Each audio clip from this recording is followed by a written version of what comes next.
할렐루야. 오늘은 성령 강림절 후 두 번째 주일입니다. 오늘 예배하기에 앞서서 우리 6월달 성경 암송구절은 시편 1편 1절로 2절 말씀을 암송하도록 하겠습니다. 우리 함께 암송하겠습니다. 복 있는 사람은 악인들의 꾀를 따르지 아니하며 죄인들의 길에 서지 아니하며 오만한 자들의 자리에 앉지 아니하고 오직 여호와의 율법을 즐거워하며 그의 율법을 주야로 묵상하는도다. 아멘. 우리 함께 사도신경 하심으로 신앙 고백하겠습니다. 전능하사 천지를 만드신 하나님 아버지를 내가 믿사오며 그 외아들 우리 주 예수 그리스도를 믿사오니 이는 성령으로 잉태하사 동정녀 마리아에게 나시고 본디오 빌라도에게 고난을 받으사 십자가에 못 박혀 죽으시고 장사한 지 사흘 만에 죽은 자 가운데서 다시 살아나시며 하늘에 오르사 전능하신 하나님 우편에 앉아 계시다가 저리로서 산자와 죽은 자를 심판하러 오시리라. 성령을 믿사오며 거룩한 공회와 성도가 서로 교통하는 것과 죄를 사하여 주시는 것과 몸이 다시 사는 것과 영원히 사는 것을 믿사옵나이다. 아멘. 뉴라이프 찬양단의 꽃들도라는 찬양으로 함께 경배와 찬양으로 나가겠습니다.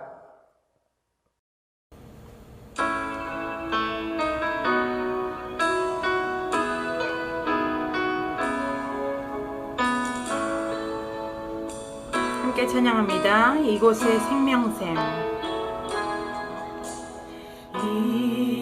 이곳에 생명샘 솟아나 눈물 골짝 지나갈 때에 너잖아 열매 맺히고 웃음소리 넘쳐나리라. 꽃들도 구름도 바람도 넓은 바다도 찬양하라 찬양하라 예수를. 하늘을 울리며 노래해 너의 영원한 은혜의 주 은혜의 주 은혜의 주. 그날엔 하늘이 열리고 모든 이가 보게 되리라. 마침내 꽃들이 피고 영광의 주가 오시리라. 꽃들도 구름도 바람도 넓은 바다도 찬양하라 찬양하라 예수를. 하늘을 울리며 노래해 나의 영원한 은혜의 주 은혜의 주 은혜의 주. 꽃들도 구름도 바람도 넓은 바다도 찬양하라 찬양하라 예수를. 하늘을 울리며 노래해 나의 영원한 은혜의 주 은혜의 주 은혜의 주 은혜의 주 은혜의 주 은혜의 주 은혜의 주 은혜의 주 은혜의 주 은혜의 주 예수.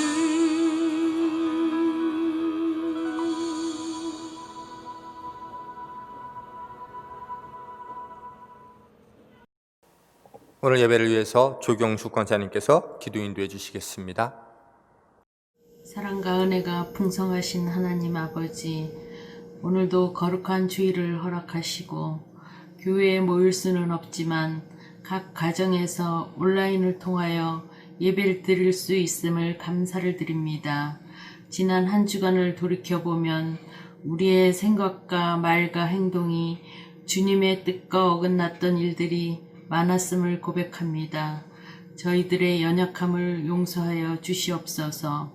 사랑의 주님, 코로나19로 인하여 지난 몇 달 동안 자유롭게 예배드리지 못하며 우리가 당연하게 누리며 드렸던 예배들이 얼마나 감사하고 귀한 선물이었는지 깨닫게 하여 주시니 감사를 드립니다. 장기화되어가는 코로나19로 인하여 처음에는 걱정과 염려, 불편함 속에 우리의 삶을 방해받아 왔지만 점점 이 상황이 적응되어 감을 느낍니다. 그동안 가정예배와 온라인 예배를 통하여 예배를 드렸지만 그 시간들 속에서 우리의 마음이 혹여라도 편안함을 추구하지 않았는지 돌아봅니다. 우리의 마음을 주님께서 붙잡아 주시고 성도의 교제와 예배당에서 예배드림이 얼마나 소중하고 감사한 일인지 알게 하시고 다시 모여서 예배드릴 때 영과 진리로 예전보다 더욱더 뜨겁게 주님을 예배할 수 있는 예배자로 회복시켜 주실 것을 기도합니다. 이 시간 예배를 통하여 우리의 심령 가운데 들려주는 주님의 음성을 듣게 하시고 모든 염려와 걱정 다 내려놓고 말씀 가운데 위로받게 하시고 이 자리에 모인 우리들 각자의 상황과 형편이 다르지만 우리를 더 잘 아시는 주님께서 우리에게 필요한 것을 때를 따라 적절하게 채워주실 것을 믿습니다. 어려운 시기 가운데 목회하시는 담임 목사님과 부목사님을 성령의 기름 부음으로 날마다 함께 하시고 새 힘을 공급하여 주시옵소서. 오늘 목사님을 통하여 듣는 권능의 말씀이 저희에게 소망과 희망과 용기를 주셔서 한 주간도 승리하는 삶 살아가게 하옵소서. 예배를 위하여 영상으로 찬양으로 수고하는 모든 봉사자들의 손길을 칭찬하시고 축복하여 주시고 속히 모여서 예배 드리는 날을 기대하며 이 모든 말씀 우리 주 예수 그리스도 이름 받들어 기도드렸습니다. 아멘. 하늘에 계신 우리 아버지여, 이름이 거룩히 여김을 받으시오며 나라의 임하옵시며 뜻이 하늘에서 이룬 것 같이 땅에서도 이루어지리이다. 오늘날 우리에게 일용할 양식을 주옵시고 우리가 우리에게 죄 지은 자를 사하여 준 것 같이 우리 죄를 사하여 주옵시고 우리를 시험에 들게 하지 마옵시고 다만 악에서 구하옵소서. 대개 나라와 권세와 영광이 아버지께 영원히 있사옵나이다. 아멘. 오늘 우리에게 주신 하나님의 말씀은 창세기 4장 10절에서 17절까지 말씀이 되겠습니다. 구약성경 5페이지 창세기 4장 10절로 17절 말씀을 봉독하겠습니다. 이르시되 내가 무엇을 하였느냐? 내 아우의 핏소리가 땅에서부터 내게 호소하느니라.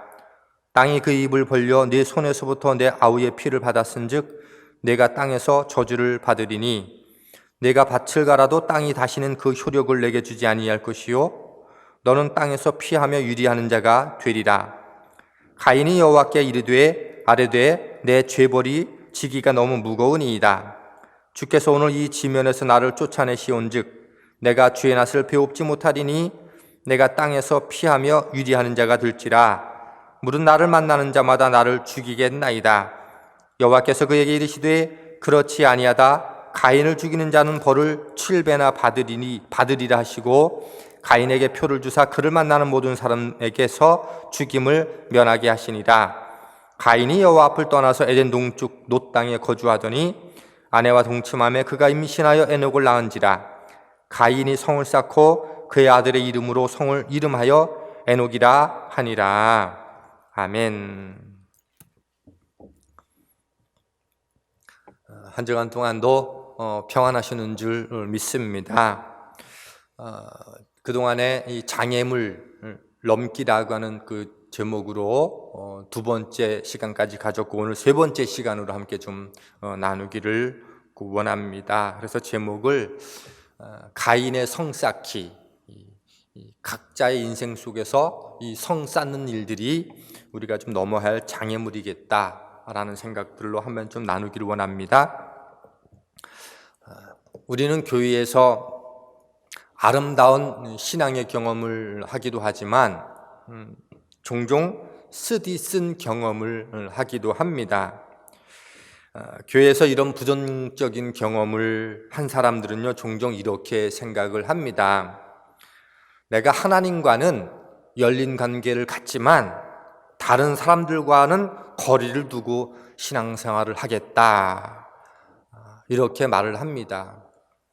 그럴듯한 말이고 지혜로운 말인 것처럼 보이는데 사실은요, 이것은 한마디로 불가능합니다. 그리고 이런 태도는 결국에는 하나님과의 관계도 닫히게 된다는 겁니다. 왜냐하면 하나님 사랑과 이웃 사랑이 함께 연결되는 것처럼 하나님과의 관계와 사람들과의 관계를 맺는 것은 신앙생활의 불가분의 요소이기 때문에 그렇습니다.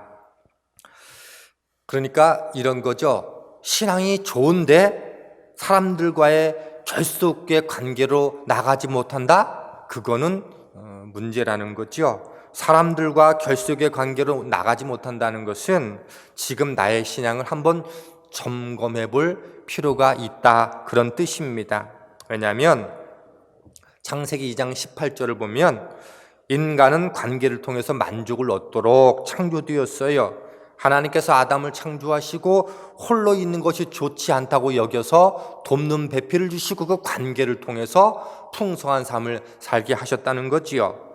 두 번째로 하나님 인간을 창조하실 때 하나님의 형상으로 창조했다라고 말씀하고 있는데, 이 하나님의 형상이라는 말 속에서는 삼일체 하나님이 함께 포함되어 있는 거예요. 그러니 하나님의 형상으로 지음받았다라고 하는 것은 공동체로 존재한다는 뜻을 포함하고 있다는 거지요. 세 번째로 하나님이 하와를 아담에게 주실 때에 가족이라는 제도를 주셨고요. 물론 최초의 이 공동체성을 갖고 있지만, 네 번째, 이 주님께서 성육신하시고 십자가에 죽으시고 부활하심으로 하신 일이 무엇인가 하면 교회라는 공동체를 세우셨다고 하는 거지요.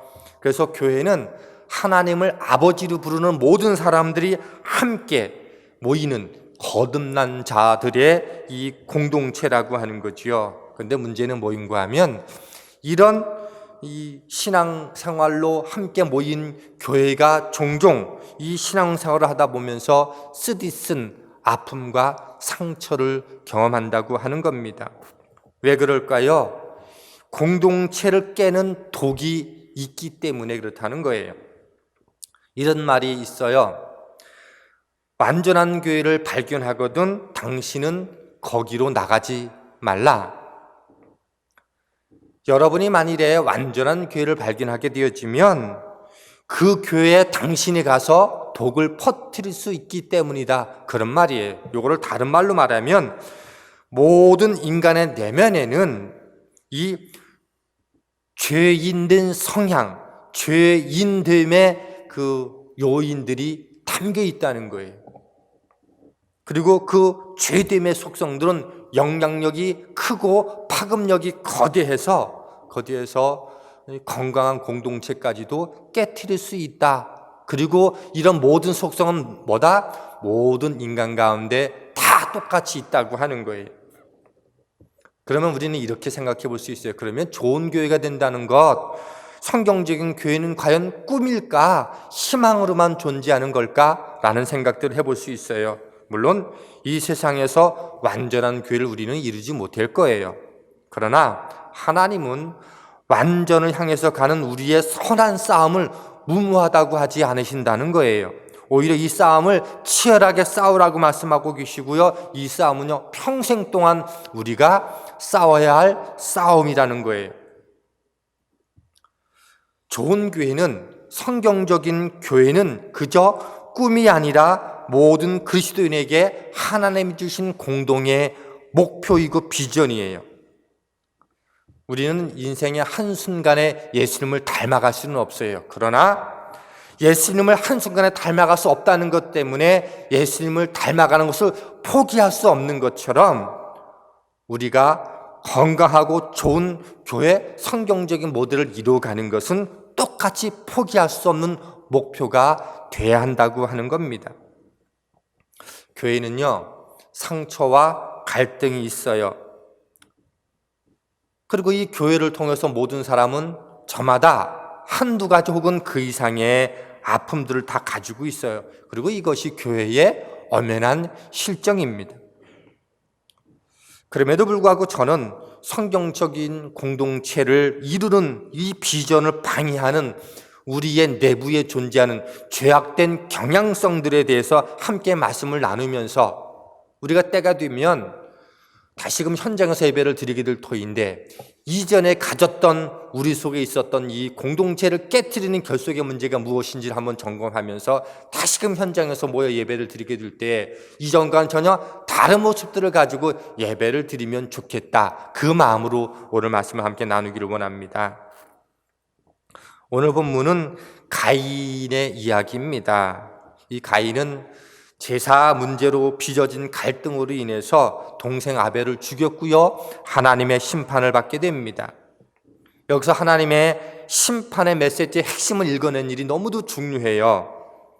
가인이 아벨을 죽였다고 하는 것은 함께 살아가는 삶의 공동체를 파괴한 행위라고 하는 거예요. 공동체를 파괴한 사람인 가인에게 하나님이 내리는 형벌 가운데 하나가 뭐였는가 하면 공동체의 기쁨을 그에게서부터 거두어갔다고 하는 거예요. 그래서 12절 말씀을 보면 너는 이 땅 위에서 쉬지 못하고 떠들어 다니게 될 것이다. 이렇게 말씀해 주셨어요. 공동체를 깨트리는 죄악으로 인해서 공동체에 머물러 있지 못하고 공동체에서 누리는 기쁨과 감사와 만족을 누리지 못하고 떠돌아 다니는 인생이 되겠다. 이게 하나님이 주시는 벌의 속성이라고 하는 겁니다. 이제 가인은요, 정착해서 사람들과 함께 살아가는 삶을 살 수 없게 된다. 그래서 이게 사실은 심각한 벌이 되는 거예요. 그는 떠돌아다니면서 살아야 돼요. 가인은 이 벌이 너무 무겁다고 항변을 했어요. 내가 공동체 없이 혼자서 떠돌아다니는 것 때문에 다른 누군가로부터 내가 생명을 잃으면 어떻게 될 것인가? 그게 두려웠던 거죠. 물론 하나님은 그런 일은 없을 거라고 얘기했어요. 생명의 위협은 받지 않을 거다. 그러나 공동체 안에서 느끼는 기쁨과 즐거움은 맛보지 못할 거다. 결국 가인은 하나님의 낯을 떠나서 에덴 동편 롯 땅에 거하지요. 거기서 그는 결혼하여 아이를 낳고 에녹이라고 했어요. 그리고 거기서 자기가 쌓아올린 성을 에녹성이라 이렇게 했어요. 이게 도대체 무슨 문제가 있을까라고 하는 거지요. 가인이 성을 쌓은 것은 하나님이 주신 벌, 떠돌아다니면서 살아가야 한다는 말씀을 정면으로 반역한 행위라는 거지요. 그는 공동체의 기쁨을 빼앗기기를 원치 않았어요. 그래서 자기의 성을 쌓았어요. 이것은요, 오히려 하나님을 방해하는 요소였다는 거예요. 그리고 이 말씀 속에서는 무엇이 믿음의 공동체의 결속을 방해하는 요소인가를 우리는 발견할 수가 있습니다. 그것은 자기의 성을 쌓는 것이 이 공동체의 기쁨을 누리기를 원하는 하나님의 뜻과 정반대의 방식으로 자기만의 성을 쌓고 있는 방식으로 나타냈다고 하는 거예요. 바울은 로마서 8장 6절에서 육신의 생각은 사망이요 영의 생각은 생명과 평안이니라 이렇게 말했어요. 그러니까 육신의 생각은 죽여야 되는 거고 영의 생각은 살려야 된다는 거예요. 한번 영의 생각 한번 예를 들어서 생각해 볼까요? 믿음의 조상들이 살아갔던 방식은 하늘에 있는 도성을 바라보는 거였어요. 그래서 예수님께서 이제 제자들과 헤어질 때가 되자 내가 하늘의 초소를 예배하러 가겠다. 그리고 반드시 올 거다. 이렇게 요한복음 14장 1절로 3절에서 말씀한 바가 있어요. 그 소망이 뚜렷했고 자기들의 본향이 천국이라고 생각했기 때문에 제자들은요, 이 땅에서의 삶을 나그네와 이방인으로서 삶을 살아가기에 올인했다고 하는 거예요. 이게 영의 생각이라는 거예요. 내가 이 땅에 살지만 내가 살아가야 될 영원한 본향은 하늘에 있으니 내가 그 하늘 본향을 향해서 이 땅을 나그네로 살아도 충분하지 라고 여기는 이 믿음의 고백들, 이런 것들이 예를 들면 영적인 생각이라는 거예요. 그래서 우리는 이와 비슷한 생각들을 늘 끊임없이 살리면서 우리 자신에게 적용시켜가는 일은 중요하다는 거죠. 그러면 반대로 육신의 생각은 어떤 걸까요? 이 육신의 생각에는요, 죄의 성향도 함께 나타나요. 예를 들면 이런 거예요. 어떻게 하면 내 모든 자원을 총동원해서 세상에서 그럴듯하고 멋지게 살아갈 수 있을까? 난 그렇게 살고 싶어. 오직 생각은 자기 자신으로 충만해요. 하나님을 진정으로 의존하는 생각을 갖고 있지는 않아요. 오직 나가 또 내 자리가 보장되는 것이 중요해요. 성공을 귀중히 여겨요. 사람들에게 내를 어떻게 드러내 보이는가를 중요하게 여겨요.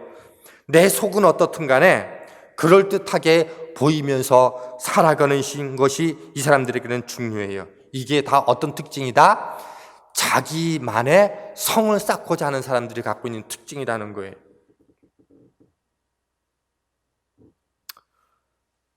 공동체 안에서 이런 자기의 성을 쌓아가는 이런 경향성들이 우리에게 있다는 거예요. 함께 모여 있는데, 함께 어울려 있는데 그 속에서 결속을 굳건하게 세워가는 게 아니라 자기 세계로만 살아가는 사람들이 있다는 거예요.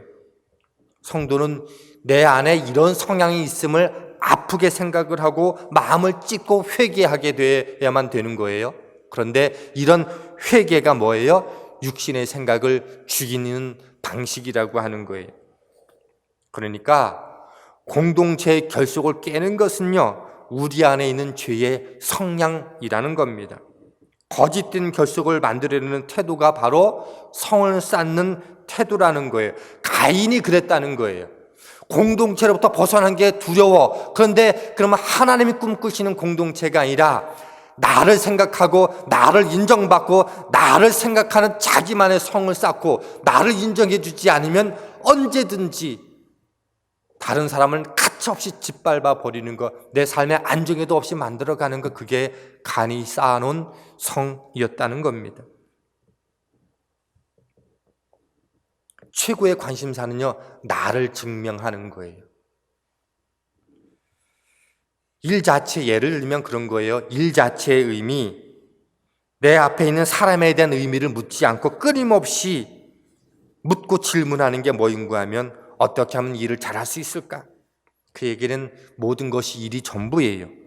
일을 통해서 사람을 만나고요, 사람에 대한 관심과 사람과 마음을 나누겠다는 기대, 관계를 통해서 만족을 바라기보다는 내가 저 사람에게 어떤 말을 해서 내가 어떤 인상을 줄까, 이런 거에만 관심을 갖게 돼요. 그래서 사람을 만나면 자기 마음에 대해서는 얘기할 줄 모르고 자기의 지식이나 자기 일에 대해서만 말하는 것을 좋아해요. 오래 만나도 그 사람의 내면을 아는 바가 없어요. 왜냐하면 그게 내가 사람을 만나는 목적이 아니니까. 이런 사람은 그런 방식으로도 하나님을 만난다는 거예요. 하나님이 나의 내면 속속기까지 다 알고 있음에도 불구하고 마치 사람을 대하듯이 하나님도 그렇게 만나요. 일을 잘해서 하나님을 인정받는 게 그에게 중요한 거예요. 그리고 이것을 정확하게 따지면 이게 율법주의일 수 있다는 거예요. 그의 기쁨은 자기가 증명될 때 찾아와요. 자기가 어떤 일을 잘 해냈을 때 기쁨이 와요. 사람들이 자기 능력을 알아주고 인정해 줄 때 오는 기쁨이 있어요. 어떤 힘든 사람을 도와줄 때도요, 그 사람과 함께 마음을 나누고 그 사람이 회복되어주고 다시 살게 되는 것에 의미를 두는 게 아니라, 물론 그게 없다는 것은 아니에요. 그런데 어느 쪽이 더 강한 거 하면 내가 그 사람을 회복시켰지, 자기 만족이 오히려 강할 수 있다는 거예요. 특히 이런 것들이 신앙의 영역 속에서도 우리의 동기를 속이는 마음의 기만 같은 것들이 언제든지 우리 안에 있을 수 있다는 거예요. 그런 사람에게 가장 두려운 게 뭔지 아세요? 실패하는 것을 가장 두려워해요. 사람들 앞에서 나를 증명하지 못했을 때 두려운 때예요. 그때가 어떤 일에 무능하고 부족하다고 여겨지는 것을 가장 싫어해요. 그래서 자기의 무능이나 부적합성이 의심되거나 그리고 그런 생각이 들면 얼른 죽이거나 뭐예요? 감추어 버려요. 예를 들면 한번 저한테 적용해 볼게요. 목회자에게 어떻게 적용될 수 있을까요? 제가 만일 목회를 실패하게 되면 주변 사람들의 눈총이 두려워요. 만일 제가 여러분의 목회자로 목회의 성공과 실패를 세상 기준에 온갖 마음을 쓰고 기울인다면, 그렇게 목회를 한다면 그거야말로 우리의 결속을 깨트리는 게 될 거예요. 내가 겉으로는 하나님을 사랑한다고 얘기하고 교회가 부흥되어야 된다고 얘기하지만 그 속에 오직 성장과 부흥만 목적이라고 하면 성도들 한 사람 한 사람은 뭐예요? 부흥을 위한 도구일 뿐인 거예요. 겉으로는 하나님을 위한 것처럼 보여요. 그러나 그런 것이야말로 공동체를 깨트리는 자기만의 죄악의 경향성 같은 것들이 그 속에 존재할 수 있다는 거예요. 여러분들 이게 무슨 뜻인지 이해가 되셨으면 좋겠어요. 실패를 두려워하고 자기의 약함과 부족함을 싫어하는 사람은요, 자기가 애써서 죽이거나 감추고 있는 두려움의 존재를 누군가에게 들통이 났거나 누군가에게 꺼냈거나 알게 되는 것처럼 접근해 오게 되면요, 그것을 용납 못해요. 오늘 본문에서도 바로 그런 움직임이 보여요. 가인은 자기의 숨겨진 동기가 지적받자 하나님께 증오를 품게 되는 것 아세요? 결국 그가 쌓은 성에서는 그와 좋은 관계를 지낼 수 있는 사람들은요, 누굴까요? 자기를 인정해 주는 사람밖에 없는 거예요. 근데 이거는 편할 수 있어요. 근데 진정한 인정은 아니라고 하는 거예요. 다른 사람들과 결속을 이루는 것 같아요. 근데 그게 가짜 결속일 수 있다는 거지요. 아무하고도 진정한 결속, 마음과 마음의 솔직한 이어짐을 경험하지 못해요. 그런 성 쌓는 모습 속에서는 피상적인 관계는 만들어갈 수 있어요. 그 사람의 성공과 그 사람의 파워와 그 가인이 갖고 있었던 그 세상적인 능력들이 무서워서 거짓으로 결속되어져 있는 거지, 인격과 인격 속에서 만나는 결속은 그 속에 없다는 거예요. 그런데 문제는 우리 안에도 그럴 수 있다고 하는 거예요. 여러분 자신이 누구인지 제대로 아는 사람이 교회 안에 있습니까? 여러분은 다른 사람을 제대로 알고 있다고 생각하는 사람들이 교회 안에 몇 분 정도 있다고 생각하십니까? 우리는요, 이 문제를 피해갈 수 없어요. 교회 안에서 이루어지는 결속이 이런 가짜 결속의 형태로 가기가 너무도 쉽다는 거예요. 서로 다른 의견을 말하지 않고 불편해하거나 당황함을 느끼게 되지 않는 그런 한도에서 서로 적당히 동의해주고 공감해주면서 위험하고 깨진 거짓 결속을 이루고 있는 모습들이 오늘 우리 속에 얼마든지 있다는 거예요. 다른 이야기를 하는 사람은 결속을 깨트리는 것이 돼버리고요, 이방인으로 취급되기 쉽습니다. 그리고 누군가 내 약함을 아는 것 같고 누군가가 내 두려움을 아는 것 같으면 그를 싫어하거나 피하게 돼요. 심지어 설교가 하나님의 말씀이 그 문제를 다르게 들춰내면 똑같은 반응이 일어나요.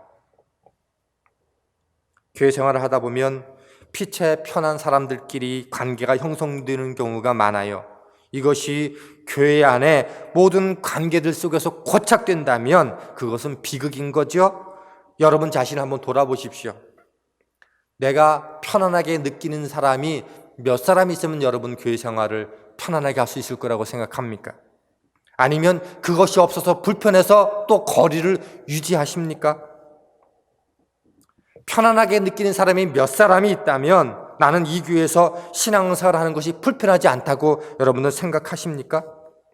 그런 사람들만 교제하고 싶으십니까? 그렇다면요, 그것이 바로 가인이 쌓아 놓은 것처럼 여러분은 자기의 성을 쌓고 있는 거예요. 그리고 성경은 말해요. 그 가인의 성은 하나님이 기뻐하는 성이 아니라고, 그 성은 깨트려야만 되는 거예요. 그것이 교회 안에서 자기 왕국을 만들어가는 것 외에는 아무것도 아니라고 하는 거예요. 여러분, 이 말씀을 들으면서 그 사람 하고 떠올려지는 사람이 있을 거예요. 근데 그것을 아셔야 돼요. 떠올려지는 순간 내 안에도 그런 죄의 속성이 남아있다라고 하는 것을 기억하셔야 돼요. 그 사람이 아니라 바로 나를 떠올려야만 되는 거예요. 가인의 삶의 방식이 바로 이거였어요. 저와 여러분 안에 이런 마음의 성향이 있어요. 이 죄성이 공동체를 가로막는 요소라는 거예요. 이것이 너와 나의 진정한 결속을 가로막는 죄의 성향이라는 거예요. 이거는요, 쉽게 변화되거나 한순간에 변화되지 않아요. 평생 동안 이 죄의 성향과 싸우면서 이 성향을 죽이는 전투를 치러야만 하는 거예요. 만일 이런 싸움이 우리 속에 있지 않는다면 교회는 결국 세상의 조직과 아무런 차이도 발견하지 못할 거예요. 세상에서는 다 그렇게 살아갈 수 있어요. 또 그렇게 살아간다고 해서 누구 하나 뭐라고 하지 않아요. 그러나 성경은 분명하게 말하기를 그것은 죄의 경향성이고 가인의 성 쌓는 것과 다르지 않은 행동이고 그것이 교회의 진정한 관계를 깨트리는 모습이라고 말합니다. 그래서 그것은요, 우리가 싸워야 할 것이고 회개해야 될 문제입니다. 하나님께서 이런 죄성을 다루는 방식이 있어요. 그것은요, 우리를 광야로 초대하는 방식이에요. 예수님이 공생의 사역을 시작하기 전에 광야로 나갔던 것처럼 바울이 부활의 주님을 만난 뒤 아라비아 광야에서 하나님과 깊이 대면했던 것처럼 모세가 애굽의 왕궁에서가 아니라 미디안 광야에서 깊은 광야 시간을 경험했던 것처럼 이스라엘 백성들이 애굽이 아니라 가나안 땅에 들어가기 직전에 광야의 깊은 경험을 했던 것처럼 우리 역시 이 나와 하나님과 대면할 수 있는 광야의 깊은 경험을 할 때에 이 결속으로부터 우리는 벗어날 수 있다는 거예요. 자기만의 결속, 자기만의 성 쌓는 것으로부터 벗어날 수 있다는 거예요. 그래서 광야는 실패와 낙심의 자리로 우리를 데려가요. 우리 이런 죄성은 인생의 광야로 들어갈 때 비로소 다른 사람의 눈치 보지 않고 나와 하나님과 대면하게 돼요. 그러면서 그 광야 속에서 내 정체가 다 드러나게 되고 그리고 싸우면서 그 속에서 나를 죽이는 이 과정들을 경험하게 됩니다. 광야는요, 사람들에게 증명하고 싶고 인정받고 싶은 자기 힘이 전혀 먹히지 않는 곳이에요. 내가 원하던 인정의 자리가 아니라 실패를 통해서 내가 가장 두려워하던 현실을 마주 대할 수밖에 없는 자리.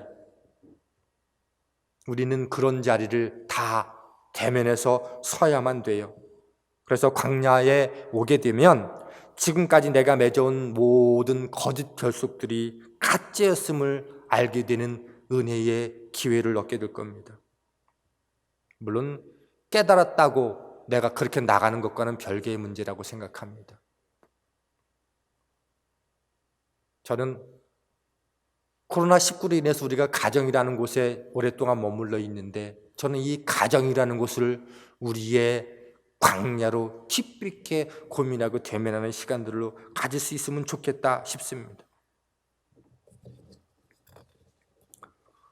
우리 안에 이런 죄의 경향성들이 머물러 있고 우리가 맺어가는 모든 관계 속에 작동하고 있는 한 우리는요, 진정한 결속을 맺을 수 없습니다. 성공한 사업가, 성공한 그리스도인, 성공한이라는 수식어가 여러분들을 따라다닐 수 있을지 모르겠지만, 그리고 여러분은 많은 사람들의 인정을 받을지는 모르겠지만, 여러분은 아무하고도 진정한 관계, 진정한 결속을 못 맺고 살아갈 수 있다는 거예요. 이 자기만의 성을 쌓고 있는 한. 여러분은 이런 영적 전투를 치르면서 살아가고 있습니까? 일에 대해서가 아니라 여러분 자신의 영혼에 대해서 진지해지시기를 바랍니다. 대충 예수 믿고 사는 개념은요, 성경에서 발견할 수 없어요. 육신의 생각은 사망이라고 말했어요. 그 생각에 항복하지 마십시오. 여러분, 육신의 생각이 들 때마다 치열하게 싸우고 육신의 생각을 죽이셔야 됩니다. 오늘 말씀이 어떤 다른 사람, 여러분 뇌 속에 제일 먼저 떠오르는 그 사람의 이야기라고 생각하십니까? 여러분에게는 이런 성향이 없습니까? 여러분은 사람들의 눈앞에 있는 자신을 의식하지 않으십니까? 만일 여러분 안에 이런 죄의 성향을 인식하신다면 그 다음에 할 일은 죄의 성향을 죽이는 거예요. 그 성향이 여러분을 지하는 폭군이 될 수 없게 만드는 것이 뭐다? 죄를 죽이는 행위예요. 그것은요, 이것밖에 없어요. 갈라디아서 5장 24절 보니까 그리스도 예수의 사람은 육체와 함께 그 정욕을, 탐심을 십자가에 못 박았느니라 라고 말씀하고 있습니다. 성화, 예수님을 닮아가는 삶은요, 죽이는 것만 있는 것은 아니에요. 살리는 것도 있어요. 우리 안에 있는 죄의 성향은요, 날마다 죽어야만 되지만 거듭난 하나님의 자녀들 안에 있는 새로운 생명은요, 새로운 마음을 우리에게 주십니다. 그래서 그것은 더 이상 나는 그 일을 잘할 수 있을까라고 늘 묻는 게 아니고, 나는 끊임없이 누군가에게 인정받기를 원해 라고 묻지 않고, 내가 다른 사람에게 무엇을 할 수 있을까? 내가 다른 사람에서 어떻게 살리는 삶으로 살 수 있을까라고 하는 살리는 영역으로까지도 함께 나간다고 하는 거예요. 그래서 자기를 잃어버리고 다른 사람을 사랑하는 법을 배우고 성공보다 저 사람을 축복하는 그 마음으로 나가게 된다는 겁니다. 갈라디아서 교회를 향한 바울의 마음이 그랬어요. 갈라디아서 4장 19절 말씀입니다. 나의 자녀들아, 너희 속에 그리스도의 형상이 이루기까지 다시 너희를 위하여 해산하는 수고를 하노니. 이 바울 사도는 자존심과 자기 자신을 잃어버리고 오직 갈라디아 교회에 사랑하는 사람들 안에 그리스도의 형상이 이루어지기 위해서 자기 자신을 또 해산하는 고통, 그 자리 속에 자기를 집어넣을 수 있는 용기를 가지고 있었어요. 왜요? 내 안에 있는 주님을 닮아가고자 하는 성향은 죄에 대해서는 죽이지만 생명에 대해서는 살리고자 하는 끊임없는 열심이 함께 포함되고 있기 때문에 그렇습니다. 그리고 이것은요, 성령님께서 하나님의 자녀에게 주시는 마음이기도 합니다. 그리고 여러분은 이 갈망에 순종하셔야만 돼요. 그리고 더욱 이 갈망을 달라고 주님께 구하셔야만 됩니다. 진정한 결속의 관계를 하나님께 구하십시오. 그런 관계를 엮여져 있는 교회, 그것이 성경적인 교회이고 하나님이 바라시는 교회입니다. 때가 되면 우리는 현장 예배로 다시금 교회로 들어와서 예배하게 될 거예요. 만일 코로나19 이전에 우리가 가졌던 여전히 나만의 성을 쌓기를 원하고 가인이 쌓았던 성을 여전히 쌓아가면서 그 똑같은 마음을 가지고 코로나19 이후에 오늘 우리 모습이 계속된다면 그게 무슨 의미가 있을까? 코로나19 사건이 우리에게 주는 메시지는 저는 분명하고도 특별한 게 있다고 생각합니다. 하나님의 사람들, 하나님의 교회를 향해서 너희가 그동안에 공동체답게 살지 못했던 자기만의 성들을 깨트리지 않는 한은, 다시 회복된 그 삶으로 우리가 나가지 않는 한은, 다시 현장에 모여서 똑같이 자기만의 성을 쌓고 있는 그 모습으로 공동체 안에서 함께 예배드리는 게 무슨 의미가 있느냐라고, 그거 한번 진지하게 생각해 보자고. 그 장애물을 뛰어넘지 아니하면 우리가 다시 현장에서 예배드리는 게 무슨 의미가 있을까? 전 하나님이 우리에게 주시는 질문이고 도전이라고 생각합니다.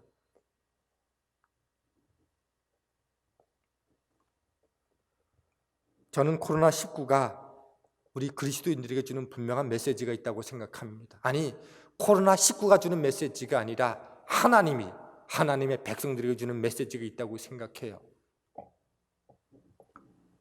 다시 모일 때 혹시 우리 속에 나도 모르게 내가 쌓아놓기를 기뻐했던 나의 성, 가인의 성을 쌓고 있었던 부분들이 있다면 그 사람 생각하지 말고 나의 성을 하나씩 하나씩 광야에서 가정이라는 그 울타리 안에서 철저하게 하나님을 대면하고 죄의 경향성과 철저하게 싸우고, 그래서 주님을 닮아가고, 나의 이 결속이 공동체를 거짓되게 만든 것은 아니었는가 함께 고민하고, 그것이 철저하게 하나님 앞에 고백되어졌을 때, 그때 우리가 다시금 현장으로 모이게 될 때 그 예배는 분명히 코로나 이전의 세대와는 다른 우리의 모습이 될 거라고 확신합니다. 주전과 주후는 예수님 오심과 오시고 난 이후를 가르는 기준이지요. 많은 사람들이 그럽니다. 앞으로는 또 하나의 이 세계를 가르는 시대가 왔다고. 코로나 이전과 코로나 이후의 세대. 이전과 이후가 다른 삶을 살게 되려면 우리 안에 공동체의 결속을 깨는 내 안에 자기만의 성을 깨트리지 아니하면 우리는 여전히 코로나 이전의 삶에 머무를 수 있음을 기억하고 함께 기도하고 우리 자신을 살필 수 있는 저와 여러분 될 수 있기를 주님의 이름으로 부탁을 드립니다. 하나님, 역사 속에서, 아픔 속에서 바르게 깨닫고 회개하며 돌이키지 아니하면 코로나19 이전과 이후는 우리의 삶 속에서 별로 달라지지 않을 수 있습니다. 하나님, 바라기는 이전과 이후가 전혀 다른 하나님의 사람들이 되었다고, 전혀 다른 공동체가 되었다고 고백할 수 있는 저희들 되게 하시고, 새생명 교회 되게 하여 주시고, 이 땅의 모든 교회 되게 하여 주시옵소서. 예수님 이름으로 기도하였습니다. 아멘. 이 시간은 우리 김주아 어린이 외에 6명의 우리 식구들이 함께 감사해 찬양으로 헌금 찬양을 하겠습니다. 준비하신 예물 하나님 앞에 함께 올려드리겠습니다.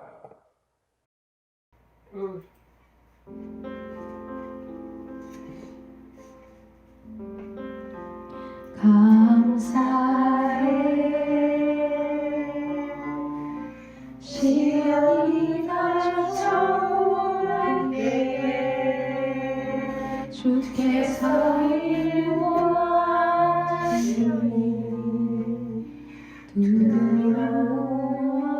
두려움없네.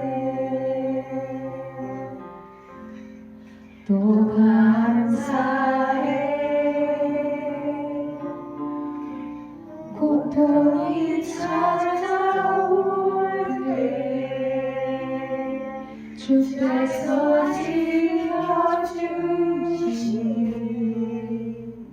승리하리라.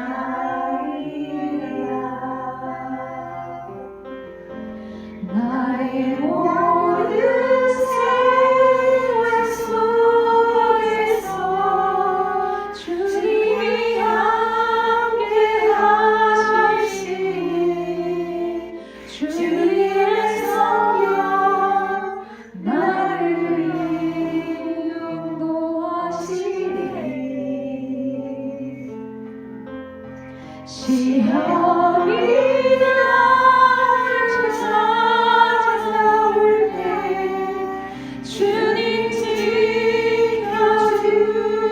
지켜주시니 주의 성령 나를 인도하시니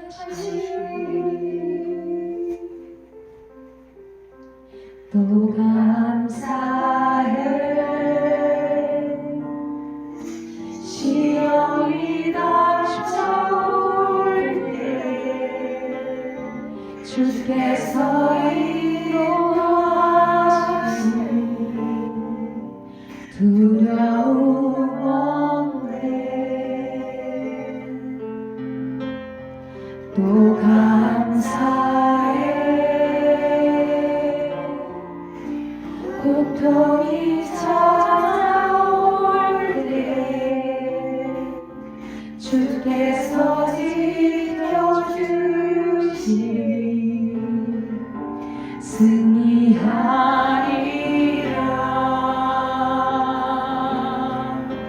나의 모든 생활 속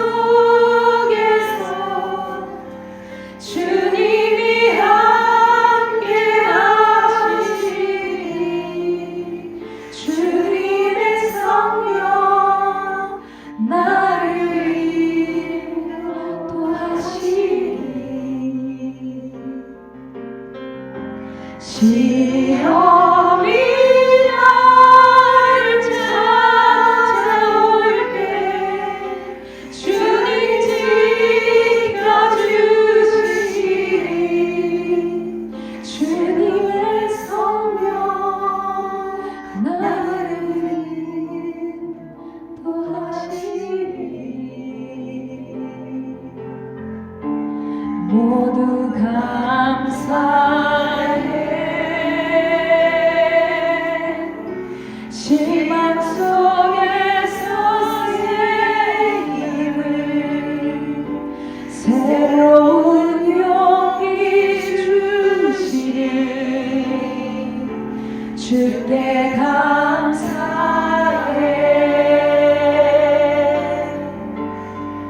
또 감사드리세. 우리 주님의 은혜로 받은 구원을 감사해. 주님을 찬양.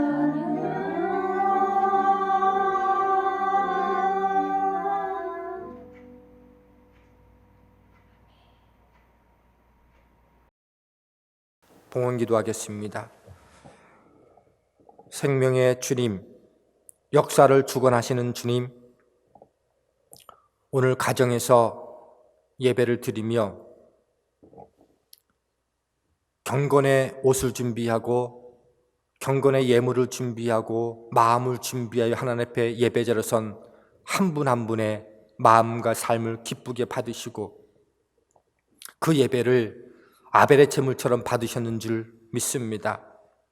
뿐만 아니라 10의 1조 감사 선교 예물, 장학 헌금과 성전을 위해서 예물을 올려드리는 믿음의 손길들 마음껏 축복하시고 그 드린 예물이 하나님의 교회와 하나님의 나라에 아낌없이 기쁜 방식으로 쓰임받게 하여 주시고 드린 손길 위에 한없는 하나님의 축복과 예비하심, 건강의 지경, 물질의 지경, 마음의 지경, 공동체의 결속을 더욱더 확장시키는 아름다운 축복의 지경이 넓힐 수 있도록 축복하여 주시옵소서.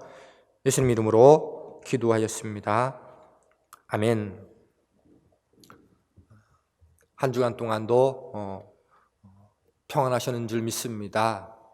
또 같은 인사이긴 하지만 우리 가족들과 함께 한 주간 동안도 잘 살았습니다, 승리했습니다 이렇게 한번 인사하겠습니다. 한 주간 동안도 잘 살았습니다, 승리했습니다. 6월 14일 새생명교회 주일 예배 광고입니다. 절기 안내입니다. 오늘은 성령 강림절후 제2주입니다. 성령님의 함께 하시는 은혜가 여러분의 삶 가운데 가득하기를 소망합니다. 예배 순서 참여 안내입니다. 성경 봉독과 특별 찬양, 영상으로 참여하실 분 신청받습니다. 다음 주 예배 담당은 기도 김태수 권사, 특별 찬양 시온 찬양대입니다. 새벽 기도회는 생명의 삶 묵상하기로 진행하고 있습니다. 홈페이지 큐티 나눔 게시판을 통하여서 참여해 주시기 바랍니다. 매주 수요일 저녁 7시 은혜, 삶, 큐티 나눔 이야기가 수요 은혜 공감이라는 제목으로 진행되고 있습니다.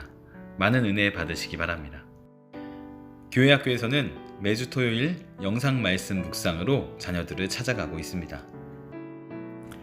회의 안내입니다. 기획위원회 회의, 속장, 각 부서 부장회의, 성경 공부, 가정신방을 줌 앱을 통하여서 진행하려고 계획하고 있습니다. 각 가정에서는 스마트폰이나 개인 PC에 줌 앱을 설치해 주시고 등록해 주시기 바랍니다. 행사 안내입니다. 새생명교회 특별한 사랑 이야기, 가족사랑, 교회사랑, 하나님사랑, 말씀사랑. 새생명교회 문예 창작 대축제 시상자 발표는 신중하고 은혜 있는 시상을 위해 다음 주에 하도록 하겠습니다. 작품을 제출해 주신 모든 분들께 다시 한번 감사드립니다. 6월 온가족 성경 암송 안내입니다. 암송 구절은 시편 1편 1절에서 6절까지 말씀입니다. 매주 암송 범위는 아래와 같습니다. 성경을 암송하시고 영상을 찍어서 보내주시면 주일 예배 영상 이후 함께 나누도록 하겠습니다. 온가족 특별 찬양을 준비하고 있습니다. 공명은 아주 먼 옛날입니다. 제공된 녹음용 음원을 이용하셔서 각 가정별로 영상을 찍어서 보내주시기 바랍니다. 지금까지 6월 14일 새생명교회 주일 예배 광고였습니다. 한 주간 동안 하나님 말씀을 기억하고 공동체를 깨뜨리는 결속이 혹시 내 속에는 없나 함께 고민하면서 우리가 다시 한번 현장에서 예배를 드리게 될 때에 이전에 느낄 수 없었던 기쁨과 감격들을 가지고 함께 만나볼 수 있게 되기를 주님의 이름으로 부탁을 드립니다. 함께 축도하겠습니다. 이제는 우리 주 예수 그리스도의 은혜와 하나님의 사랑과 성령님의 교통하심이 오늘도 내 안에 있는 공동체를 위협하는 나만의 성들을 다시 한번 생각해보고 결심하며 깨뜨리겠다고 다짐하며 아름다운 하나님의 공동체를 만들어가겠다고 하는 모든 믿음의 가족들 위해, 삶 위에, 일터 위에, 저들의 꿈 위에 이제부터 영원토록 함께할지어다. 아멘.